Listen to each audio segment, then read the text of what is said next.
RIBcast. Tudo o que você precisa saber sobre o Registro de Imóveis Brasileiro. Olá, este é o RIBcast, o podcast do Registro de Imóveis do Brasil. Eu sou Caroline Ferri, diretora de comunicação do RIB, e hoje vamos receber convidados especialistas quando o assunto é registro de imóveis e o financiamento da produção agrária no Brasil. Para se ter ideia, números que eu fiquei impressionada. O governo federal estima que o agronegócio terá um aporte de 340 bilhões entre 22 e 23 só pelo Plano Safra. Já o BNDES prevê que cerca de 76 mil produtores serão beneficiados no Plano Agrícola e Agropecuário de 22 e 23, girando aproximadamente 22 bilhões de reais. São números extremamente relevantes quando a gente fala em produção interna do país, e isso somente é possível com um sistema seguro de garantias, e nós, registradores de imóveis, somos parceiros nesse cenário incrível nacional e do agronegócio. E antes de iniciar a nossa conversa, eu só quero dar um recadinho, te convidar a ouvir os nossos episódios do RIBcast no Spotify, no Deezer ou no YouTube do Registro de Imóveis do Brasil. Todo dia 21 de cada mês teremos um episódio novo em comemoração aos 180 anos da atividade. E vamos dar início à conversa de hoje. Quero chamar os nossos convidados que entendem muito desse assunto e têm atuado com afinco para que o setor agrário continue se desenvolvendo e contribuindo para o crescimento da economia brasileira. Para iniciar, eu cumprimento o Naime Torres, que é diretor para assuntos agrários do NR, registrador em Mato Grosso do Sul, e trará importantes contribuições para a nossa conversa. Seja muito bem-vindo, Naime. Olá, Carol. Obrigado pelo convite. É um prazer poder participar do RIBcast com você e os demais convidados. E, claro, contem comigo para compartilhar minha experiência com todos. Que ótimo, muito prazer realmente, Naime. Quero agradecer também a participação do Juan Pablo, que é diretor de Relações Institucionais do Registro de Imóveis do Brasil, do RIB, e titular do 2º Registro de Imóveis de Campo Grande, Mato Grosso do Sul. Obrigada, Juan, por estar com a gente. Obrigado a você, Carol, um prazer. Agradeço também a participação do Marcelo Cavalli, meu colega aqui no Paraná, titular do RI de Terra Roxa, um dos grandes especialistas quando a gente fala de títulos do agro. Obrigada, Marcelo. Obrigado, Carol. É sempre um prazer estar com vocês aqui. Que ótimo. E por fim, eu dou as boas-vindas para a nossa super convidada do setor produtivo, e para a gente é muito importante essa interconexão, gerente executiva de agronegócios do Banco do Brasil. Muito obrigada, Carla. Oi, Carol. Eu que agradeço a possibilidade de estar participando aqui com vocês, da RIB, com o Juan Pablo, Marcelo e o Naime, de um evento tão importante assim. E eu tô sabendo que este ano, Carla, o Banco do Brasil comemora 215 anos. Junto com a Exatamente. gente, com o RIB, 180 anos. Isso é um ponto de aproximação, né? Nós somos duas instituições extremamente longevas aqui no Brasil, centenárias, né? O Banco do Brasil comemorando os 215 anos e o RIB também 180 anos, não é isso? 180 anos. Este ano comemoramos 180 anos do início do sistema de registro de imóveis no Brasil, com data marcada a partir da Lei Orçamentária 317, de 1843, Carla. E o mais legal é que, assim, surge o registro de imóveis no Brasil graças ao vínculo com o setor de crédito. Surge para guarnecer as hipotecas. Incrível, né? Esse é mais um ponto. Além de sermos ambas as instituições bastante longevas e centenárias, o agro é um outro ponto de aproximação entre as nossas instituições. Estamos ambas as instituições fomentando o desenvolvimento do agronegócio brasileiro. É mais um ponto de contato entre nós, de convergência. É isso mesmo. E é sobre isso que a gente vai falar hoje. A gente sabe, todo mundo que está aqui sabe, quem está nos ouvindo também sabe, que o registro de imóveis contribui de forma significativa para o agronegócio brasileiro. E desde o pequeno produtor até o grande produtor, né? E é imprescindível para o desenvolvimento econômico do nosso país.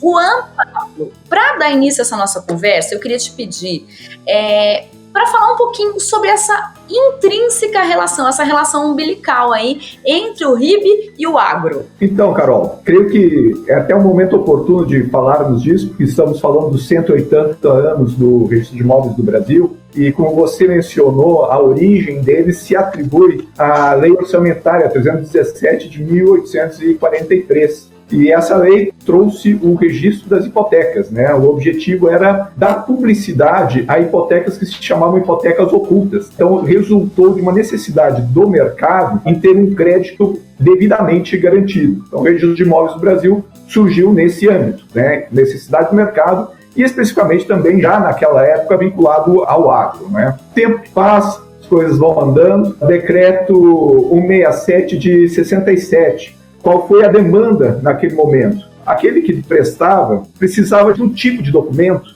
que fosse ágil na sua transferência, que fosse ágil na sua execução, fosse um documento mais vinculado ao direito comercial, não é? Então, o que foi criada? Cédula de crédito rural. Então, tudo isso foi uma demanda também, novamente, do mercado, agora por parte dos credores, não é? Para terem um tipo de documento que for uma rápida transferência e sem perder as garantias. Então, as cédulas de crédito, elas vêm vinculadas a algum tipo de garantia. Por isso, temos as cédulas de crédito penhoratícias, cédulas de crédito hipotecária ou penhoratícias hipotecárias, não é? E essas garantias, inclusive, pelo decreto, têm até alguns privilégios, né? A gente sabe que, por exemplo, um imóvel que está garantido por penhor ou hipoteca, ele não pode ser alienado sem a anuência do credor. Também é impenhorável, não é? Então, esse instrumento veio a contribuir com o agronegócio e precisou do registro de imóveis em função das garantias que são registradas, né? Do decreto 167 é importante a gente salientar também alguns detalhes, que é o pagamento. A cédula de crédito é um pagamento em dinheiro, não é? Ela tem limitações quanto a quem pode expedir a cédula, tem que ser parte do Sistema Nacional de Crédito Rural ou tem que ser uma cooperativa. E também no decreto 167 veio a nossa um prazo exíguo de registro, que é o prazo dos 3 dias, né? Então, já aí, novamente, decreto 67, integração RI com o sistema. Vida que segue, Carol, passou mais um tempo, a Lei 8929 de 94, lei da CPR. O que aconteceu? Qual foi a demanda nesse momento? 2 demandas, tanto por parte dos empresários do agro, quanto por parte também dos credores. Enquanto a cédula de crédito rural, o pagamento é em dinheiro, a CPR, o pagamento é em produto, a entrega do produto, né? Embora depois tenha surgido a CPR financeira, a regra geral é que o pagamento é em produto. Isso traz uma certa estabilidade para o pessoal do agro, porque eles têm a certeza do que eles vão pagar ao final daquela safra ou ao final daquele período onde o gado é criado, né? Então, algumas características da CPR é o pagamento em produto, já não há uma limitação em quem pode estar expedindo a CPR e também não há vinculação dos recursos a serem utilizados. Continua sendo um documento ágil, que era transmissível por endosso, também de fácil execução. Então, isso garantia as duas partes, quem emprestava e quem tomava o dinheiro. Novamente, trouxe como uma nova forma de garantia a alienação fiduciária de bem imóvel, né? Lembrando, a 8929, Carol, é de 94, e a 9514, que traz a alienação fiduciária de imóveis, é de 97. Na 829 se permitia a negociação do título em mercado de balcão e bolsa, com o objetivo de alavancar o crédito agrícola. Vida que segue, Carol, vamos lá para MP 897, deu origem à Lei 13986, e quais são as 2 grandes inovações, eu acredito, dessa legislação? Primeiro, patrimônio rural em afetação, né, uma super garantia onde supostamente o imóvel é excluído dos bens comuns daquele proprietário, daquele agricultor ou criador de gado, e ele busca, de certa forma, trazer também, novamente, mais segurança para os credores, né? Entre aspas, é quase uma super garantia. Tanto é que há restrições para situações onde podem ser constituídos patrimônio de afetação, né? Por exemplo, se o imóvel já está onerado, se é bem de família, ou pequena propriedade, já não pode ser patrimônio de afetação, mas uma vez constituído como patrimônio de afetação, também ele ganha uma série de proteções, né? Não está vinculado à falência, não pode entrar como bem concursal, ele não pode ser vendido, não pode ser doado. Então, se blinda aquela garantia. E como é que ele pode ser constituído? Através da cédula imobiliária rural, também um instrumento novo, trazido pela Lei 13986, não é? Que é um título de pagamento em dinheiro, e caso não haja pagamento, tem que se entregar o imóvel, e através da CPR. Um detalhe, esses 2 títulos agora também foram elevados ou podem ser ativos financeiros, né? Então, o grande objetivo também com a Lei 13986 foi impulsionar o crédito. E, novamente, o registro de imóveis aí registrando as garantias, né? Então, a gente vê, desde o início, fica atrelado o crédito à garantia.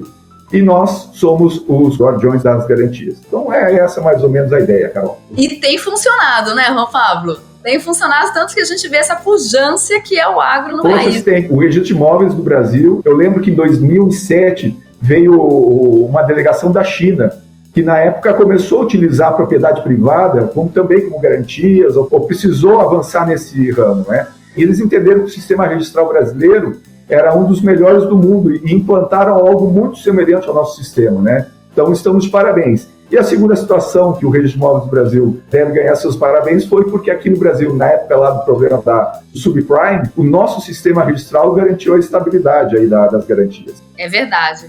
E é por isso que a gente tem, né, um sistema que, claro, com estímulo, né, do Estado, das instituições, etc., mas que possibilita também uma taxa subsidiada para o produtor, né, Carla? Isso é algo que a gente é sensível, né, e que fomenta a economia. Mas antes disso, eu quero perguntar algo para o Naime. O Naime, que está no Operador Nacional do Registro Eletrônico de Imóveis, eu quero saber o seguinte, a gente entende hoje que muito do sistema ali rural nosso está vinculado ao georreferenciamento, à unidade, busca de vinculações com o INCRA, etc. Mas eu quero saber o seguinte, como que a gente está atuando com sistema eletrônico, com a ANR, e como a digitalização e o uso da tecnologia podem conferir ainda mais segurança a isso? É muito aberta essa pergunta, Naime? É um pouco. Vamos parcelar as respostas aqui. Mas é uma ótima pergunta, Carol. Tanto o produtor rural quanto as instituições credoras, aí sejam os bancos, cooperativas, lojas de produtos agropecuários, insumos, eles contam com inúmeras possibilidades para formalizar a garantia das transações creditícias, como já antecipou o Juan. A exemplo da cédula de crédito rural, crédito bancário, produto rural, cédula imobiliária rural, essa mais recente, contratos, enfim. E cada instrumento, por sua vez, pode prever uma ou vários tipos de garantia, várias modalidades de garantia. A garantia pode ser o penhor dos produtos, do maquinário, alienação fiduciária dos produtos ou do imóvel, hipoteca sobre o imóvel, dentre outros. Assim como o Juan já antecipou. E cada tipo de instrumento, seja uma cédula ou um contrato, e a sua respectiva garantia, se for um penhor, uma alienação fiduciária ou hipoteca, ele tem um tratamento diferenciado perante o oficial de registro de imóvel. Quando ao final desse tratamento vai ser chancelado ali pelo oficial registrador com segurança jurídica.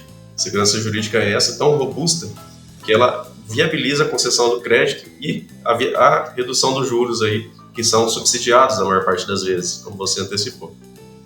Em que pese a alienação fiduciária do imóvel seja o meio mais célere e eficaz aí no caso de eventual cobrança, como o Juan disse, ele não era previsto antes, que é uma lei um pouco mais recente, aí, da 9514. Mas a experiência mostra que a maior quantidade das garantias utilizadas, a maior parte das vezes, é o penhor sobre os produtos. Talvez pelo fato dos produtores se empenharem tanto para honrar suas obrigações, a taxa de juros do penhor e da alienação ou da hipoteca são praticamente equivalentes. Apesar de ser a alienação fiduciária ser uma garantia mais rígida, né, vamos assim dizer. No caso do penhor, aliás, teve uma recente alteração na Lei de Registros Públicos, que veio da Lei 14.382, que ela determina a verbação do penhor na matrícula. Só que ela determina em relação a imóveis de titularidade do devedor pignoratício. E ali também nos casos de arrendamento, além do registro que já é feito no livro 3. Essa alteração ela veio e ela facilita a análise do crédito, porque ela reúne na matrícula as informações atinentes ao financiamento, se for uma hipoteca, uma alienação fiduciária ou um penhor. A ideia é que todas as informações relevantes elas estejam ali na matrícula centralizadas. Sobre esse ponto, contudo, como eu disse e o Juan antecipou, existem outros tipos de garantia. Por exemplo, uma alienação fiduciária de produto, a lei não prevê essa verbação na matrícula. Se for feito um registro em títulos e documentos, a lei não prevê essa verbação na matrícula. Talvez seja uma inovação legislativa para nós do Registro de Imóveis do Brasil, juntamente aí com o Banco do Brasil e outras instituições, algo que seja solicitado nesse sentido para trazer para dentro da matrícula também e reunir esse tanto de informações, facilitando a análise e a concessão do crédito pelas instituições. A Carla trabalha certamente com os cadastros dos títulos nas entidades registradoras autorizadas, lá previstas na Lei do Agro. Eu não sei, esse tipo de garantia também não é trazido para o registro de imóveis. E isso meio que espalha um pouco os cadastros, vamos assim dizer, né? Enquanto é feito um cadastro nas entidades registradoras, somente no registro de imóveis que se constitui efetivamente a garantia e se chancela com segurança jurídica. Mas eu penso do ponto de vista de um adquirente, tá? A gente falando em segurança dinâmica, né? A gente, no nosso âmbito registral, Carla, a gente fala em segurança jurídica estática e dinâmica, sabe? Então a gente está pensando assim, no trânsito imobiliário, no tráfego imobiliário. Alguém que vai comprar uma propriedade, muitas vezes ele quer saber, não é? Tudo que está ali, se aquela safra não está garantido, porque às vezes ele compra uma propriedade com uma safra. É importante para o adquirente saber se aquela safra está garantindo algum financiamento, não é, Naime? Eu acho que é nesse sentido que a gente está falando de opacidade, né? Se está fora, e foi muito relevante essa alteração para pedir a localização do penhor na matrícula, né? Sim, exatamente. E com o ONR, os serviços eletrônicos, está disponível para a população a visualização da matrícula, 24 horas por dia, 7 dias por semana. O produtor rural pode começar a fazer um projeto ali num feriado, de madrugada, enfim, visualizando a matrícula, puxando essas informações previamente, para depois ele dar continuidade nisso, quando a serventia estiver aberta em 2 horas, menos que isso na prática. O produtor, a instituição financeira está com a certidão na mão, e ali, com essas informações reunidas, com certeza a segurança jurídica é maximizada. É algo que foi muito relevante para o sistema como um todo. Isso é incrível, né? A gente ter a possibilidade, Carla, de 24 horas por dia. Você vai adquirir um imóvel, você buscar ali a visualização da matrícula, é incrível. Isso é bem importante para a gente, Carol. O Naime já trouxe à tona aqui. Na verdade, o Banco do Brasil e os produtores rurais, nós somos clientes, né, dos serviços que vocês nos oferecem, trazendo exatamente essa segurança jurídica. E eu acho importante comentar aqui que muito antes até da formalização da operação e da constituição da garantia e do registro da garantia, muitas vezes o próprio imóvel e muitas vezes o penhor que está vinculado também ao imóvel, muito antes disso ser feito nos cartórios de registro de imóveis, a gente pressupõe para o atendimento ao produtor rural a identificação do vínculo do produtor com a terra. O crédito rural, ele é baseado na relação do produtor e de um espaço onde ele vai fazer a produção. Esse produtor, ele pode ser o proprietário do imóvel, ele pode ser arrendatário do imóvel, mas a primeira uso que a gente faz para modelar o nosso atendimento ao segmento do agronegócio é identificar essa relação, principalmente através do registro das matrículas nos cartórios. Isso vem para dentro do nosso cadastro e subsidia toda a modelagem do nosso atendimento ao produtor rural. Então, assim, o serviço que vocês prestam, ele começa a ser importante muito antes da gente formalizar o crédito, que é uma ferramenta extremamente importante, como você falou. O agronegócio brasileiro, ele é brilhante, ele tem uma resiliência enorme, tem uma grande sustentabilidade, e a gente tem, através do registro cartorário, uma segurança jurídica muito significativa para a gente fazer um crédito de melhor qualidade e principalmente conseguir oferecer uma resposta mais rápida ao produtor, porque afinal de contas o agronegócio não espera, ele tem o tempo dele, a gente tem que se adaptar ao tempo dele, que é fundamental para a boa produção, para a qualidade da safra brasileira. Carla, off-pauta, quando também é avaliada ali a questão do vínculo do produtor, né, com a terra, etc., são avaliadas as questões ambientais também na concessão? Necessariamente. Existe um rigor. A própria legislação brasileira tem um rigor bastante grande com relação a essa temática do meio ambiente, e tudo isso é condicionante para o crédito rural, e cada vez a gente tem instrumentos mais modernos e mais eficientes de identificar exatamente o local do empreendimento rural e fazer toda a qualificação daquele ambiente de produção com relação à legislação ambiental. Isso é cada vez mais instrumentalizado, inclusive por ferramentas, como você falou aqui, que são as ferramentas georreferenciadas, que cada vez estão mais dentro do processo de crédito rural e bem como também do processo de registro cartorário, né? É uma função que, assim, nós atuamos, né, com muito empenho também para assegurar a função ambiental ali do imóvel, né? A gente tem a qualificação registral, ela envolve uma série de fatores, né? E a análise das condicionantes ambientais dentro, claro, da premissa do que é vinculante ao imóvel, para nós é muito caro, sabe? Eu sinto que isso é o que também nos legitima como um sistema completo, né, Naime? Sim, exatamente. E pelo novo Código Florestal, aí, infelizmente o CAR já não é mais obrigatório que esteja lançado na matrícula. E eu acho que a centralização dessa informação na matrícula é muito relevante para que o sistema seja completo, para que facilite a visualização por quem está ali concedendo o crédito. Talvez seja mais um ponto aí para se pensar. Carolina, deixa eu fazer 2 considerações a respeito da fala do Naime, né? Ele mencionou que a alienação fiduciária de imóvel não tem muito ingresso ao cartório de registro de imóveis quando se trata de financiamento rural, né? E também acredito que nenhum de nós tenha visto ainda o registro do patrimônio rural de afetação. Isso tem uma explicação bastante simples. O produtor rural deve fugir desses 2 mecanismos, não deve gostar muito deles, porque são mecanismos muito céleres de perda da propriedade, não é? Então, acredito que realmente eles prefiram penhor ou hipoteca a um desses 2 sistemas de garantia, não é? A segunda, em relação à averbação do penhor, eu fui registrador no interior do Mato Grosso, né? E registrava cédulas. Como é que se pede uma certidão de penhor? Com base no CPF. Então a pessoa ia lá pedir uma certidão, mas não havia essa vinculação com o imóvel. E outros penhores poderiam estar sendo constituídos naquela área com outros CPFs. Às vezes era o titular da área, às vezes era a esposa, às vezes eram os filhos, e isso não se tinha um controle. Então a gente não sabia qual era o limite de penhores que aquela área comportava. Então também essa averbação veio a trazer esse controle, não é? E um detalhe também, Naime, em relação a essa assimetria em relação à alienação fiduciária de produtos, o que aconteceu? Na MP 1104, nós fomos chamados para discutir isso, não é? Que inclusive a alienação fiduciária era registrada no TD, acabou indo para o registro de imóveis por uma questão de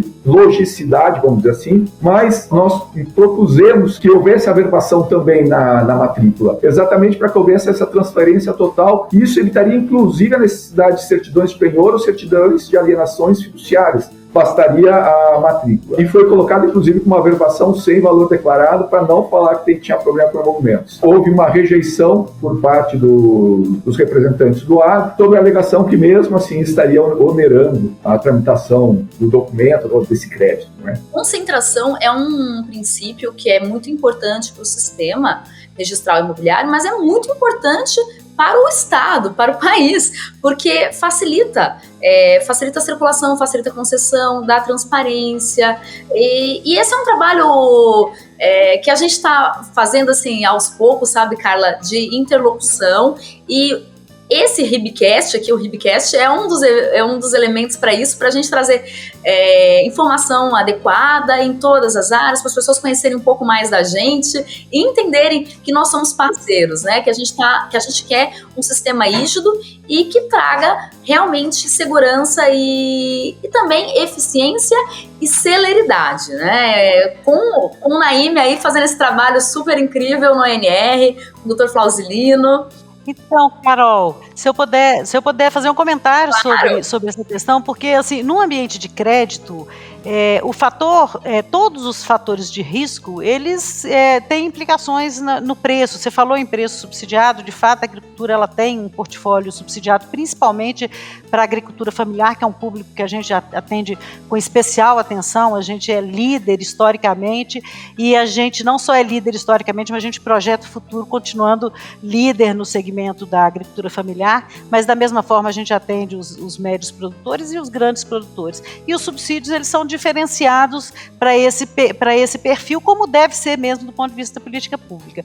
Mas a segurança que o ambiente de registro nos traz, ele é um fator de redução de risco. E risco no ambiente de crédito, ele é precificado, então ele traz um adicional de preço. Então, na medida que a gente tem toda essa segurança que a eficiência do serviço registral brasileiro nos traz, a gente consegue, de fato, mesmo sem subsídios, oferecer um crédito mais atraente, mais atrativo para o nosso produtor rural poder continuar produzindo e fazendo esse sucesso e trazendo também o alimento para a nossa mesa, que afinal de contas contamos com ele para tudo isso, né? Super, né? Super. Marcelo, vamos lá. Eu quero saber muito de você. Aí você tem esse trabalho de interlocução com os produtores rurais, você atende muito produtor rural, você está numa região de agro. E também eu queria que você falasse um pouco para a gente como é que está a expectativa no âmbito dessa questão de eficiência e de celeridade da gente receber os títulos por extratos, via central. Me fala um pouco disso e faz uma conexão aí, como é que o registro de imóveis está servindo o produtor rural. O Juan bem pontuou, o registro de imóveis ele vem evoluindo e servindo essa questão da circulação de riqueza desde a sua concepção, né? Então, o próximo passo que nós estamos dando nesse sentido é justamente aderir à tecnologia, tá? Então, hoje, por exemplo, nós já estamos preparados para receber títulos eletrônicos. Então, o produtor ele não necessariamente precisa mais ir à agência para assinar a cédula, para ir no tabelionato, reconhecer firma, vir para o cartório, ou seja, pega papel, leva papel, volta, busca papel, leva papel de volta. Isso hoje não é mais necessário. Hoje já é perfeitamente possível as contratações e a formação, né, de núcleos de títulos eletrônicos, né, que vão ter a mesma validade e com a vantagem de ter uma tramitação muito mais célere, muito mais rápida, né? Não que o modelo do papel tenha acabado, ele continua existindo, né? Mas existe essa outra via que foi aberta, né? Com base nas assinaturas eletrônicas. Então, por exemplo, hoje nós temos títulos que podem ser digitalizados, nós temos títulos nato digitais, nós temos títulos híbridos, né? Vamos imaginar, como você bem falou, a minha circunscrição aqui, o agro é pujante. Para vocês terem uma ideia, Terra Roxa é o 12º produtor de soja do estado do Paraná e o 4º produtor de milho, né? Além de ser capital nacional da moda bebê, o agro é muito pujante, né? E nós temos muitos produtores daqui da região que têm atividades em outros estados, né? Tem produtor daqui que planta na Bahia, que planta no Mato Grosso, que planta no Mato Grosso do Sul, né? E você imagina essa falta de logística. Eu preciso assinar um documento que está lá na agência em Terra Roxa, eu estou aqui em Luiz Eduardo Magalhães, na Bahia, preciso me deslocar até lá, ou preciso mandar para cá, imprimir, assinar, botar no correio. Isso acabou hoje, né? Hoje já é possível assinar com o certificado digital e o banco faz o encaminhamento disso pela central registradores para os cartórios competentes e o documento registrado, a certidão do registro, é devolvida via internet da mesma forma, assinada com certificado digital, com a garantia de integridade do documento, com a garantia de que aquele documento não foi alterado, não teve o seu conteúdo alterado por conta da criptografia que carrega esse documento eletrônico, né? E além disso, nós temos também uma ferramenta novíssima, que é a possibilidade de envio de arquivos em lotes. Então, uma determinada agência do Banco do Brasil pode, com pouquíssimos cliques, enviar para o cartório um XML, né, um documento de dados estruturados que contém ali 100, 200 títulos, e isso vai ser recepcionado, interpretado pelo programa pelo software do cartório, e gerar esses registros, né, após a qualificação registral em poucos cliques, e da mesma forma a devolução da informação em dados estruturados, né? Então, ganha todo mundo. Ganha o cartório em agilidade, ganha o cliente na facilidade, ganha o banco com a agilidade que o crédito gera. Você tem sentido isso aí em Terra Roxa? O pessoal está animado com essas novas tecnologias, Marcelo? Ainda não? Ainda não, Carol. Aqui nós ainda estamos na era do papel, sabe? A agência, eu já procurei aqui para a gente fazer essa atualização, mas acredito que em breve nós vamos estar trabalhando dessa forma. Mas a plataforma está disponível, né? E prestamos vários dos serviços que já foram comentados, né? Naime, você tem números? Não, Carol, eu não tenho os números aqui. O que eu comentei com a Carla há pouco é que Mato Grosso do Sul começou aí como um projeto piloto em parceria com o Banco do Brasil para recepcionar esses títulos, assim como o Marcelo mencionou. E isso já foi expandido para vários estados da federação. E agora, além da própria cédula, a tendência é expandir também os aditivos para renovação de crédito, as autorizações de cancelamento dessas garantias registradas. A gente tem muito a expandir aí e estamos bem contentes com o feedback dos produtores, das instituições financeiras, ali, particularmente o Banco do Brasil, que está nessa parceria inovadora com a ANR, nessa vertente eletrônica que é pujante. Em termos de registro eletrônico, estamos caminhando bem junto com o agronegócio. Carol, se eu puder falar um pouquinho a partir do que o Marcelo e o Naime falaram, porque o Banco do Brasil, na verdade, ele foi pioneiro, né, na constituição, na modelagem dos títulos para o agronegócio, para o registro cartorário eletrônico, e eu acho interessante até, eu vou fazer um depoimento mesmo aqui. A gente tinha um cliente que morava em São Paulo e tinha uma propriedade no Mato Grosso, e estava formalizando uma operação, e para ele fazer o registro, ele teria que se deslocar 600 quilômetros até o cartório, e depois outros 600 quilômetros de volta para São Paulo. E a gente conseguiu oferecer o serviço dele através do registro cartorário eletrônico, e assim, foi uma solução brilhante, e é tudo isso que o Marcelo e o Naime falaram aqui, da gente se apropriar das ferramentas, das inovações tecnológicas, para oferecer conveniência para os produtores. O produtor, ele tem que pensar em produzir. É isso que ele faz, e ele faz muito bem. E nós todos que apoiamos a produção com os nossos serviços, seja o serviço financeiro, seja o serviço registral, que traz todo esse arcabouço de segurança para o negócio, a gente tem que oferecer conveniência para que ele se dedique à produção e a gente se dedique a oferecer um serviço de qualidade, com segurança e com conveniência para o produtor. Então, assim, a plataforma tem uma usabilidade excelente.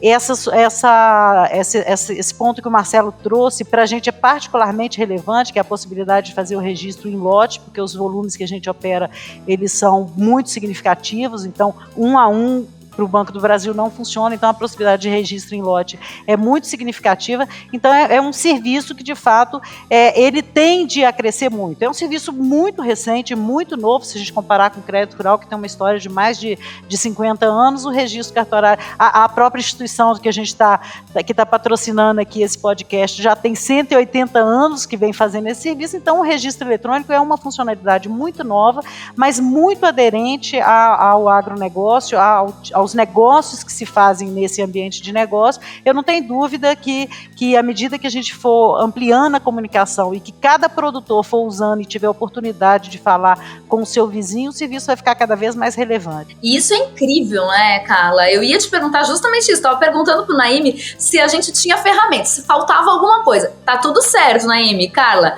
hoje a nossa plataforma tá 100%. A plataforma está excelente. Na instituição financeira, a gente tem algumas consultorias construções para fazer, para a gente ir cada vez indexando mais tipos de instrumento, mais tipos de garantia, indexando nesse processo eletrônico, e é isso que a gente vem fazendo, ao mesmo tempo que a gente tem essa pauta importante de ampliar a comunicação sobre o serviço e informar, deixar claro para os produtores as vantagens que eles podem obter através desse serviço de registro cartorário eletrônico, e de outro lado, cada vez ampliando o tipo de instrumento e o tipo de garantias que a gente consegue trabalhar nessa forma. Mas a ferramenta é muito boa. Carla, isso é uma dúvida. Quem faz a opção? Não é o gerente do banco? Da instituição financeira? Não, a gente oferece o serviço para o nosso cliente, entendeu? Porque a etapa de registro é uma etapa que é o produtor rural que costuma fazer. Então, a gente oferece o serviço e a partir do momento que o produtor aceita, a gente conduz tudo para ele. A gente tem um centro especializado, um centro operacional, que chama Senop, o nome é esse, que é quem faz todo o processamento do encaminhamento e protocolo na plataforma SAEC, e depois o retorno do instrumento registrado, e o produtor pode vir só até a nossa agência e conseguir concluir o processo de registro, mesmo que ele se dê a 600 quilômetros de distância, ele consegue fazer tudo isso de dentro da nossa agência. Carla, mas deixa eu tirar uma dúvida com você, porque assim, do plano do registrador não tem custo a utilização do SAEC, não há ônus a mais para o usuário. Para o produtor que opta por esse serviço, há custo de operação pelo banco ou também não? Não há nenhum custo adicional que o banco cobre para fazer esse serviço. Existem os emolumentos cartorários, as despesas que são necessariamente pagas pelos produtores, mas o banco não cobra absolutamente nada do produtor para oferecer esse serviço para ele. Nossa, ele só do estacionamento que ele vai ter que arcar da gasolina, ele tem que pensar. Pois é. Por isso que a gente julga muito importante, a gente tem trabalhado junto, a ONR é uma grande parceira nossa, o Naime está aqui representando a ONR, e é uma grande parceira nessa construção, a gente fez o processo todo de braço dado, e a comunicação em conjunto também, eu acho que é o que a gente precisa fazer para esse serviço ser ainda mais relevante do que ele tem sido. Ele tem uma evolução muito promissora como mais um instrumento de segurança para o crédito rural e de conveniência para o produtor rural. Falando nisso, olha, a previsão do crescimento do PIB do agro, segundo o IPEA, é de 11,6%. Juan Pablo, como nosso diretor de Relações Institucionais, sempre com uma visão para o futuro, qual é o futuro do registro de imóveis com o agro? Me diga, com o agronegócio. Então, Carol, vamos fazer um resumo aí do que nós conversamos até agora. Já dissemos que, desde o início, caminhamos juntos, de mãos dadas, com financiamento rural, né? Também falamos sobre a importância do registro de imóveis e a solidez do nosso registro de imóveis aqui no Brasil. E como bem pontuou a Carla, essa solidez de garantias se reflete em redução de custos em termos de juros, etc., não é? Também foi falado aqui sobre a tramitação célere que hoje o registro de imóveis está tomando com títulos em geral, mas também especificamente com títulos do agro, né? Eu recordo de um caso, Carla, eu morava em Vera, que é uma cidade a uns 70, 80 quilômetros de Sorriso, e os produtores rurais moravam na cidade mais bonita, em Sorriso. Cada vez que precisava registrar, tinha que ir lá, deixar a cédula e voltar, e esse vai e vem. Hoje em dia não vão precisar mais desse deslocamento, né? Custo baixo, assim, muitas vezes quando se fala em cartório, se fala de burocracia, se fala de custos, né? Mas hoje, inclusive, com a lei lá do agro, nós está limitado a 0,3% do negócio, que é um valor bastante reduzido, e até em termos comparativos, eu tive a notícia que o registro nas registradoras está custando 2%. E nós demoramos 3 dias e o prazo para as registradoras está sendo 30. Mas, enfim, creio que o registro de imóveis também ajuda enormemente o agro com a questão da regularização fundiária, não é? E aí enaltecer a nossa parceria aí com o Banco do Brasil, sempre que possível. Eu recordo de uma situação aqui no Mato Grosso do Sul, fomos chamados pelo Banco do Brasil no dia 15 ou 20 de dezembro, por aí. Quer dizer assim, nós estamos com dinheiro, mas nós precisamos liberar esse dinheiro até o final do ano, senão a gente perde esse dinheiro, não é? Nós precisamos que vocês registrem todas as garantias, todos os títulos até o final do ano. E isso foi feito. Foi bom para o cartório, foi bom para o Banco do Brasil, foi bom para o pessoal do agro. Então, assim, eu acredito que o nosso futuro seja continuarmos de mãos dadas, cada vez mais eficazes. Marcelo, e você? O que você vê para o futuro? E o futuro é belo, sabe? Eu acho que são duas instituições que andam lado a lado e a gente precisa estar atento às mudanças, estar atento aos anseios que a sociedade exige, né? Adequar o registro e, principalmente, agilidade e segurança jurídica, né? A segurança jurídica, sobretudo, se nós pensarmos somente na questão da agilidade, somente na questão de redução de custo, de redução de exigências, enfim, a segurança jurídica ela vai por água abaixo, né? O registro de imóveis ele tramita em cima de um pilar que é a base eu acredito que de toda a economia do país que esteja relacionada à questão do crédito. Se você não tem segurança no crédito, se você não tem a certeza daquele crédito, né?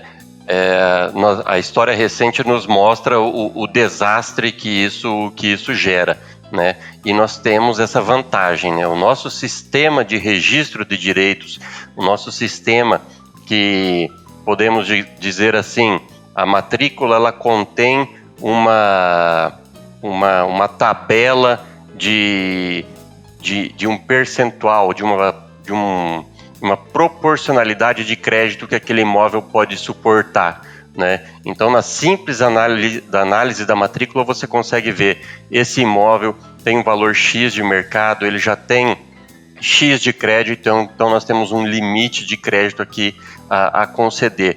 Por quê? Porque nós trazemos esse tipo de segurança, nós garantimos essa segurança jurídica, né? E isso evita as catástrofes econômicas que a gente vivenciou há pouco tempo na história do mundo. Naime, como diretor do NR, me fala de futuro. É isso aí, como o pessoal antecipou, o futuro é promissor. O NR, o Registro de Imóveis do Brasil, os registradores, todos os oficiais, estão comprometidos com esse avanço. Nós temos aí 180 anos de história no papel. Acho que os próximos 180 certamente serão eletrônicos e ágeis. A prioridade do registro, na verdade, é a segurança jurídica, mas ao lado disso a celeridade, como mencionou o Marcelo, ela vem sendo garantida.